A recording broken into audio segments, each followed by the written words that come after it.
Hello students, now I am going to discuss mechanics questions which were asked in the preliminary exam which was held in the year 2017. Question number 1. A railway engine of mass 60 tons is moving in a circular track of radius 200 meter with a velocity of 36 km per hour. What is the force exerted on the rails towards the center of the circle? Now this question is related to circular motion. The railway engine is moving along a circular track. As such, it is put into a circular motion. Now in case of circular motion, the force which is required for the circular motion is the centripetal force.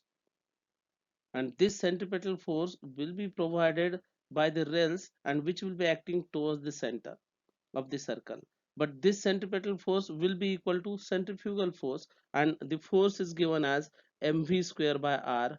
So the force is m into v square divided by r, which is equal to, now mass is given 60 tons, so 60 into 10 raised to 3 into v square. Velocity is given as 36 kilometers per hour. If we convert it into meters per second, it will be 10 meters per second. So it will be 10 square divided by r. R is 200, and if I work out this calculation, it works out to be 30 kilonewton, and that is why the correct option is option 1. Question number 2. What is the translatory effect of a couple? Now a couple is nothing but a set of two equal, opposite and parallel forces, and such forces form a moment. Such forces have a rotational effect, and the translatory effect of a couple is 0, and that is why the correct option is option 1, 0. Question number 3. If the two bodies before impact are not moving along the line of impact, the collision is called. Now here the line of impact should be understood first. The line of impact is the common normal drawn to the two bodies which are in contact. Suppose there are two bodies. Suppose the first body is this one, second body is this one. These two bodies are approaching to one another like this. Now suppose after some time they are over here. So this is the case before impact. So it is before impact, and this is the case where the impact is taking place. Now so when the impact takes place, the two bodies are in contact with one another. If I draw a tangent like this at the point of contact, it is called as common tangent. And if a line is drawn perpendicular to this tangent, it is called as line of impact. So this is the line of impact. Line of impact. Now if the two bodies before impact are moving along the line of impact, it is called as the direct impact. Whereas if the two bodies are not moving along the line of impact before impact, it is called as indirect impact. And that is why the correct option for question number 3 is indirect impact. It is option 2. Now, question number 4.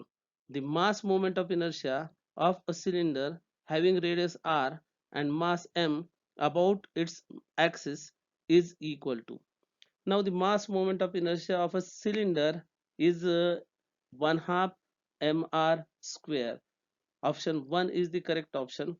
Now, because the elementary masses are situated at the positions from r is equal to 0 to r is equal to r, and that is why we'll have to consider the average radius, and it is 1 half into r. So the moment of inertia is 1 half mr square.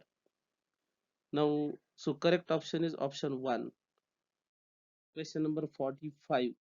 If a body is supported by more constants than required, then it is statically. The four options are indeterminate, fixed, unbalanced, and none of these. Now, if a body is supported by more constants than required, then the body is statically indeterminate, because every constraint provided results in an additional unknown reaction component. Now, if it is a case of two-dimensional structure, the number of equilibrium equations which are available is 3. And if the number of constraints are more than 3, then equilibrium equations which are available are not sufficient to get the values of unknowns or unknown reaction components, and then the structure is called as statically indeterminate, and that is why the correct option for question number 5 is indeterminate, that is option 1. Question number 6. If theta is the angle of contact between rope and drum, then the relation between tension T1 on slack side and tension T2 on tight side is given by. Now, if T2 is the tension on tight side, and T1 is the tension on loose or slack side, then the relation is given as T2 divided by T1 is equal to E raised to mu theta. T2 divided by T1 is equal to E raised to mu theta, and the correct option is option number 4. Question number 7. If the volume of a homogeneous body possesses two planes of symmetry, then its centroid must lie along. Now it is the thing that if any body is symmetric about any line, the CG must lie on that body, on that line, provided the volume of the body is homogeneous. If the homogeneous body is symmetric about two planes, then the centroid must be lying on the line of intersection of the two planes. So option 3 is the correct option. Question number 8. A small ball is shot vertically upward from the top of a building 25 meter above ground with initial velocity 9.81 meters per second. Determine the maximum height the ball will reach. Now here it is given that the ball is shot vertically from the top of a tower. Suppose this is the part of a tower I am showing, and its height is 25 meters. So 25 meter is the height. So this is the height which is 25 meter for this tower, and the ball is shot from this position. So it is shot vertically upwards. So it will move in upward direction and say it is reaching this height. So we are asked to get the total distance, that is, suppose this distance is s, so the maximum height will be 25 plus s, and in order to get that we'll have to get s. The terms which are given are u is the initial velocity which is 9.81 meters per second. The second term is which is known to us is the acceleration, and which is equal to a is equal to minus 9.8 meters per second square. The third term which is known to us is that the final velocity at the topmost position v is equal to 0. Using the equation v square is equal to u square plus 2as, we'll get it as 0 is equal to 9.8 square plus 2 times g. A is minus 9.81 or minus 9.8, and into s is to be obtained. When we solve this, we get s as 4.9 meters, and the total height will be 25 plus 4.9, which makes 29.9 meters. So option 1 is the correct option. Question number 5. Two trains A and B are moving on parallel tracks in opposite directions. The velocity of A is twice that of B. They take 18 seconds to cross each other. What are the velocities of trains A and B? Take length of train A as 240 meter and that of B as 300 meter. Now, in this question, there are two bodies and both the bodies are moving. So in such problems in which there are moving bodies which are more than two or two, or two or more than two, in such cases we'll have to use the concept of relative velocity. So when two bodies are moving, say the bodies are A and B, in such cases we obtain the relative velocity VAB. Now when we get VAB, what is the meaning of this? VAB, it means that it is the relative velocity of A with respect to B, or it is the velocity of A which is observed by the observer which is sitting or who is sitting in the object B. So VAB means the velocity of A with respect to B, or in other words, its meaning is like this: when two bodies are moving with different velocities VA and VB, what we do is that we bring the body B temporarily to rest. So when we bring the body B to rest, A will be moving with a new velocity which is called as relative velocity of A with respect to B, and that is VAB.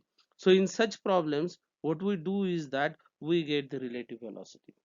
So simply, as there are two moving trains, what we will do is that we will bring one of the trains to rest. So if one of the trains is brought to rest, the other train will be moving with new velocity, which will be called as the relative velocity of that train with respect to the train which has been brought to rest. So here what I am doing is that, suppose there are these two trains. So it is the train A. So train A is like this. There is train B. So train B is like this. So it is train B, it is A, it is B, and these two are moving in opposite directions. A is moving say towards right, B is moving towards left. The length of the train A is given as 240 meters. Length of the train B is given as 300 meters. So the total length of both the trains together will be 540 meters. Now what I am doing is that I am bringing the train B to rest. So if B is brought to rest, the only train which will be in motion will be train A. And if the train A is to cross the train B, it will have to cover the total distance of 540 meters. But again, when B has been brought to rest, then A will be moving with relative velocity, that is VAB. So VAB is the relative velocity of A with respect to B, and VAB is given by VA minus VB. So it is the relative velocity of the train A with respect to B. So VAB is equal to VA minus VB. So this is the relative velocity. But again, VA is directed towards right, VB is directed towards left, and that is why here VB should be substituted as minus VB, and the relative velocity of A with respect to B will be equal to VA plus VB. Let it be equation number 1. Now what we have done is that we have brought the train B to rest, and now only the train A is moving with this relative velocity VAB. But using the definition of velocity, velocity is distance upon time, and therefore VAB is equal to distance is 540 and divided by time is 18. So 540 divided by 18 works out to be 30. So relative velocity VAB is equal to 30 meters per second. So understand the problem. There were two trains moving. What we have done is that we have brought the train B temporarily to rest, and now A is moving, and A is moving with new velocity which is called as relative velocity VAB. And with this relative velocity, the train A is crossing the train B within that given time, which is 18 seconds, and that is why VAB works out to be 30 meters per second. Again, one more relation is given in the problem. The velocity of A is twice the velocity of B, so VA is 2 times VB. Now using these two relations. VAB is equal to VA plus VB and VA is equal to 2VB.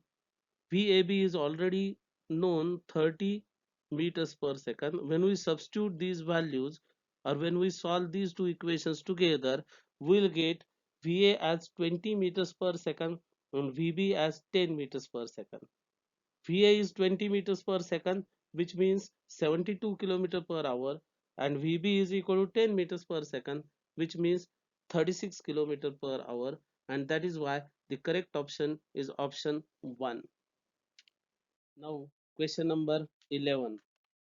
Experiments with sliding block indicate that the magnitude of the kinetic friction force is dash dash to the magnitude of the resultant normal force. Now the correct option is directly proportional because the frictional force is directly proportional to the normal reaction and F is equal to mu r. The correct option is option 1. Question number 12. Dash dash states that the algebraic sum of moments of two unequal forces about any point in their plane is equal to the moment of the resultant about that point. Now the correct option is Varignon's theorem. It is well known Varignon's theorem. The algebraic sum of moments of all the forces in the given system about any point is equal to moment of their resultant force about the same point. So it is Varignon's theorem. The correct option is option 2. Question number 13. In dry friction, the frictional force acts to the contacting surfaces.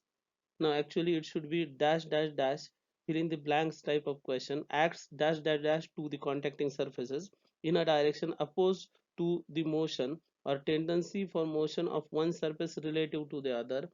So the correct option is tangent because frictional force is always tangential to the contact surface. Correct option is option 1. Question number 14. Kinetic energy during collision is lost due. Now when the collision takes place, heat gets generated. We hear a large sound also, and the two bodies having an impact, that is collision, also suffer certain vibration. And that is why for this question the correct option is option number 4. So that's all for this question paper. Thanks.